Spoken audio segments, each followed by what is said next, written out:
नमस्कार दोस्तों, नव वर्ष 2021 की आप सभी को बहुत बहुत शुभकामनाएं। मैं उम्मीद करता हूं कि ये साल आपके लिए सफलता हासिल करने वाला साल हो। आप अपने ड्रीम जॉब को हासिल करें और स्टडी आईक्यू की सभी फैकल्टीज आपके इस लक्ष्य को हासिल करने में आपकी पूरी मदद करेंगे। और इसी क्रम में इस वीडियो में मैं आपके लिए लेकर आया हूं 2020 के जितने भी ज्योग्राफिकल इंडिकेशंस थे, जीआई टैग्स मिले थे, उन सबको एक ही वीडियो में हम डिस्कस करेंगे ताकि आपके लिए रिवीजन में आसानी रहे। अगर आप मुझसे सोशल मीडिया पर जुड़ना चाहते हैं तो मुझे ट्विटर, फेसबुक या इंस्टाग्राम पर महिपाल राठौड़ हैंडल पर फॉलो कर सकते हैं। और इसी नाम से आपको टेलीग्राम पर सर्च करना है, मेरा टेलीग्राम चैनल मिलेगा जहां पर आपको मेरे लेक्चर्स के पीडीएफ मिल जाएंगे। आप पीडीएफ को डाउनलोड करें और रिवीजन के लिए यूज कर सकते हैं।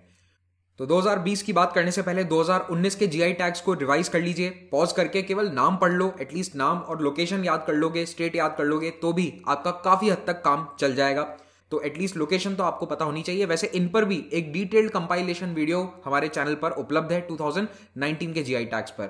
और 2020 में जो ऑफिशियल जीआई वाली वेबसाइट है वहां पर जो अपडेट हो चुके हैं वो ये वाले जीआई टैग्स हैं। इन सबको हमने इंडिविजुअल वीडियोस में भी कवर किया था, लेकिन आज ये वाले और प्लस कुछ और जीआई टैग्स हैं जो इसी साल अप्रूव हुए हैं लेकिन अभी तक वेबसाइट पर अपडेटेड नहीं है, उनको भी मैं डिस्कस करने जा रहा हूं। अगर आप यूपीएससी एग्जाम की तैयारी कर रहे हैं तो स्टडी आईक्यू के स्मार्ट कोर्स की मदद से बड़े आसानी से आप घर बैठकर इस एग्जाम की प्रिपरेशन कर सकते हैं। और इस कोर्स में आपको अनेकों फीचर्स मिलने वाले हैं जो आपको किसी भी दूसरे कोर्स में नहीं मिलेंगे। ज्यादा जानकारी के लिए आप हमारी वेबसाइट studiiq.com विजिट कीजिए। सबसे पहले हम डिस्कस करेंगे मोयरा बनाना के बारे में। तो मैं किसी पर्टिकुलर ऑर्डर में नहीं चल रहा हूं, यानी कि क्रोनोलॉजिकल ऑर्डर नहीं है। क्रोनोलॉजी समझने की यहाँ पर कोई ज़रूरत नहीं है, आप बस चीज़ों को याद रखिए जो मैं आपको बता रहा हूँ। तो मोयरा बनाना गोवा का एक गांव है जिसका नाम है मोयरा। वहाँ पर ये मेनली उगाए जाते हैं उसके आसपास के एरिया में, और कोंकणी भाषा में इनको मिंडोली केलिम भी कहते हैं। गोवा में ऐसा माना जाता है कि इन केले की वैरायटीज़ को फ्रांसिस्कन प्रीस्ट लेकर आए थे।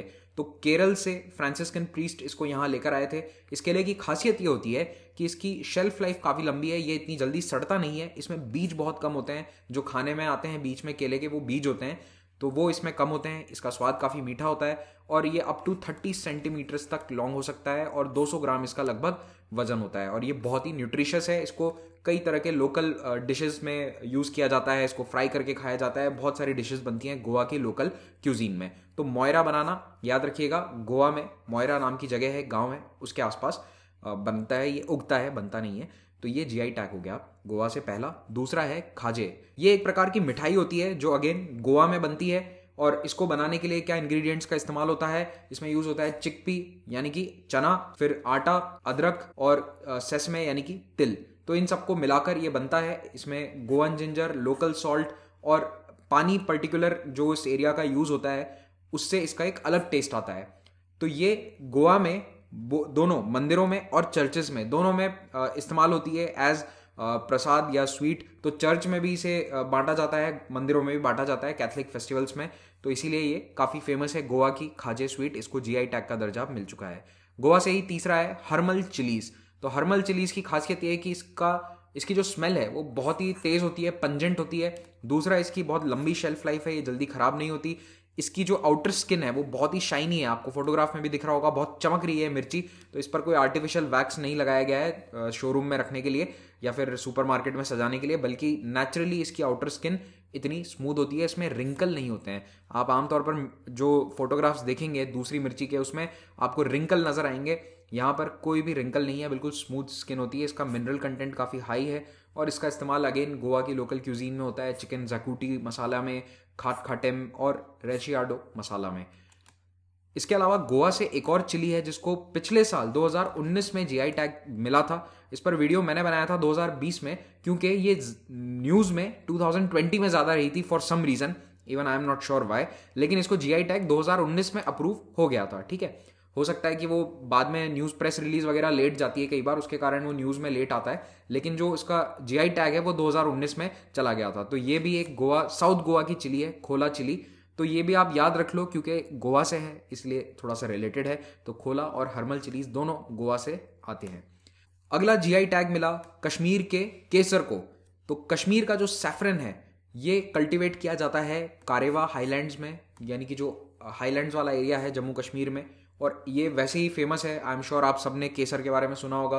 अगर आपके घर में भी केसर इस्तेमाल होता है, सर्दियों में लोग केसर का दूध पीना प्रेफर करते हैं, तो कश्मीर की केसर प्रेफर करी जाती है। वैसे दुनिया में सबसे ज़्यादा केसर का प्रोडक्शन ईरान में होता है और उसके बाद भारत भी टॉप कंट्रीज में आता है, लेकिन नंबर 1 पे ईरान ही रहता है। और अब इसको जीआई टैग मिल गया है, इससे कश्मीर की केसर को ज़्यादा प्रोमिनेंस मिलेगी, खास करके एक्सपोर्ट मार्केट में। कुछ ही दिन पहले प्रधानमंत्री नरेंद्र मोदी ने अपनी मन की बात में इस कश्मीर केसर का जिक्र किया था काफ़ी प्रोमिनेंटली। तो अब मोदी जी जिक्र कर देते हैं तो देखो न्यूज़ में आ गया, और न्यूज़ में आ गया तो यानी कि आपको इसको पढ़ना है, क्वेश्चन पूछे जा सकते हैं। तो कश्मीर केसर 3 वैरायटी की होती है, ये भी याद रखिएगा। लच्छा सैफरन, इसमें क्या होता है, जो स्टिग्मा होता है, बेसिकली स्टिग्मा ही होता है वो, जिससे हम केसर हम यूज़ करते हैं। ये स्टिग्मा सेपरेट कर दिया जाता है फ्लावर से और फिर उसको बिना प्रोसेसिंग के सुखाया जाता है। दूसरा है मोंगरा सैफरन, जिसके अंदर स्टिग्मा को डिटैच कर दिया जाता है, अलग कर दिया जाता है फ्लावर से, फिर उसको सुखाया जाता है सन में और आगे ट्रेडिशनली प्रोसेस किया जाता है। तीसरा है गुच्छी सैफरन, जो लच्छा के जैसे ही होता है, लेकिन प्रोसेसिंग के दौरान स्टिग्मास को जॉइंट रखा जाता है और फिर उसे एक क्लॉथ थ्रेड से बांध देते हैं। तो ये 3 वैरायटीज हैं, आप तो बस नाम याद रख लो, लच्छा सैफरन, मोंगरा सैफरन और गुच्छी सैफरन, इससे ही आपका काम चल जाएगा। अगला जीआई टैग है मणिपुर के चाकहाओ यानी ब्लैक राइस। तो काले रंग के जो ये चावल हैं ये मणिपुर में है, मणिपुर में पैदा होते हैं और ये सेंटेड ग्लूटिनस राइस हैं। इनकी स्मेल बहुत अच्छी होती है और इनमें ग्लूटिन कंटेंट काफ़ी अच्छा है और मणिपुर में ये सदियों से उगाए जा रहे हैं। इनकी कैरेक्टरिस्टिक स्मेल होती है, एक अलग ही खुशबू होती है इनकी। जैसे आप लोग बासमती चावल का इस्तेमाल करते हो तो उसकी भी एक थोड़ी सी अलग स्मेल होती है नॉर्मल दूसरे चावल से, और यहाँ पर भी इस चाकहाओ की भी एक अलग स्मेल होती है।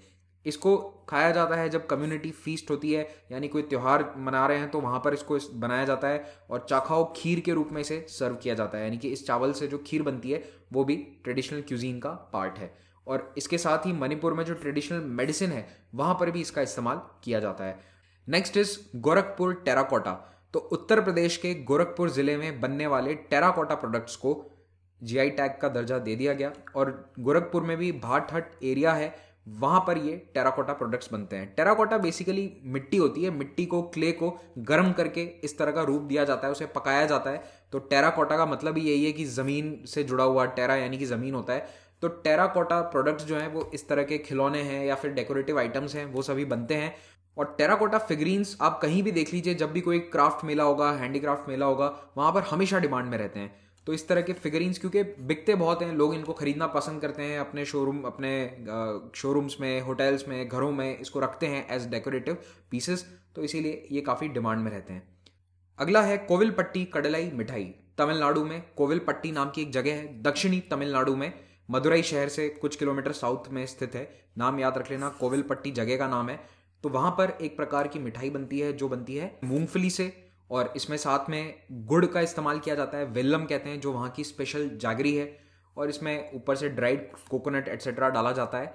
इसमें प्योरली नेचुरल इंग्रेडिएंट्स यूज़ होते हैं और ये जो खास करके जो मीठा फ्लेवर ऐड करने के लिए जागरी यानी कि गुड़ का इस्तेमाल होता है, ये काफ़ी टिपिकल है इस एरिया का।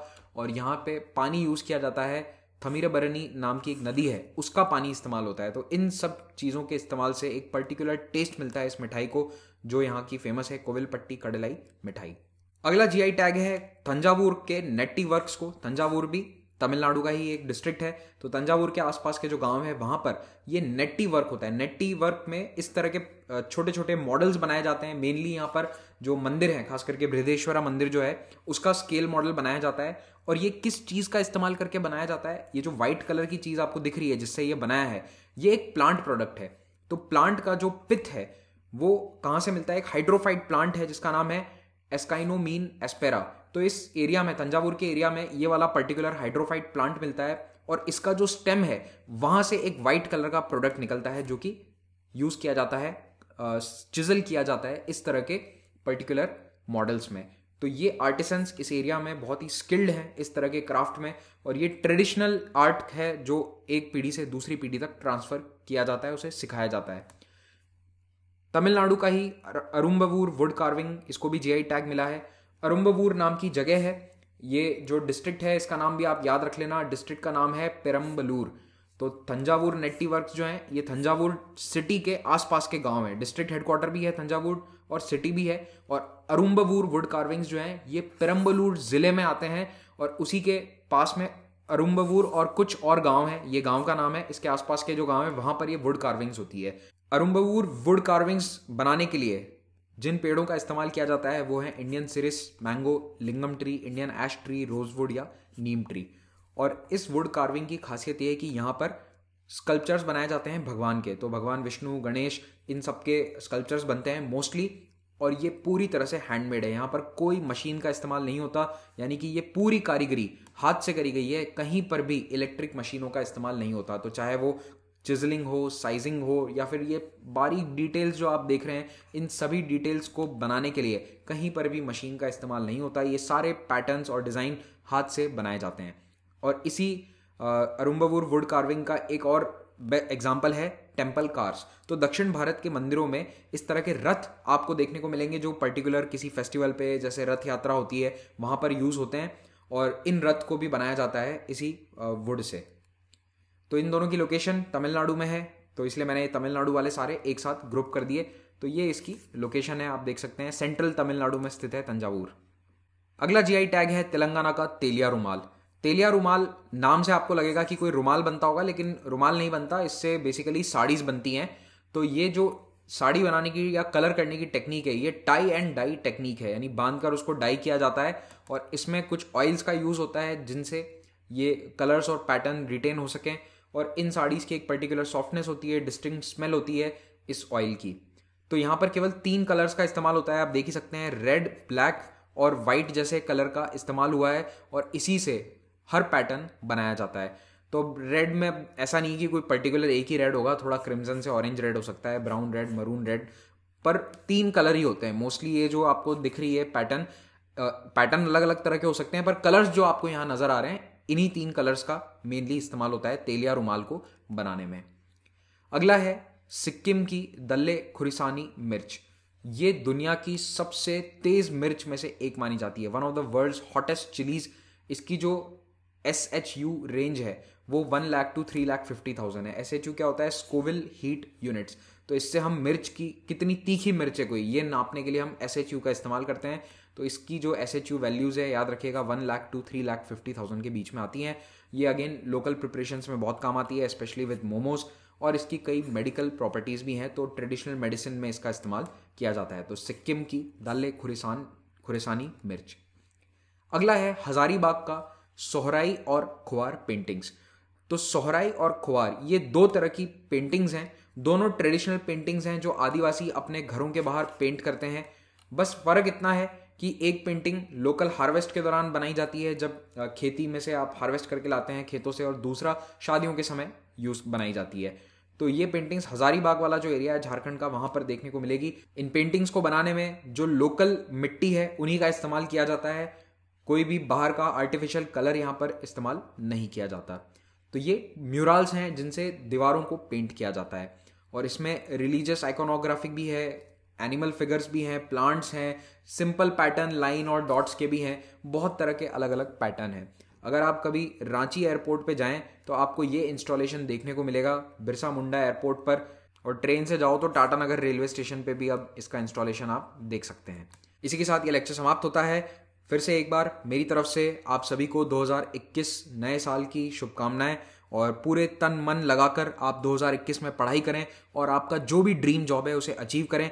याद रखिए, जो भी एग्जाम की आप प्रिपरेशन कर रहे हैं, चाहे वो पोस्टपोन हो गया था पिछले साल या पोस्टपोन फिर से होने की संभावना थी, लेकिन वो एग्जाम इस साल तो होकर ही रहेगा। तो आपके पास अब कोई एक्सक्यूज नहीं है, कोई लॉकडाउन का एक्सक्यूज नहीं है, आपको पढ़ाई करनी है और अपना ड्रीम जॉब हासिल करना है।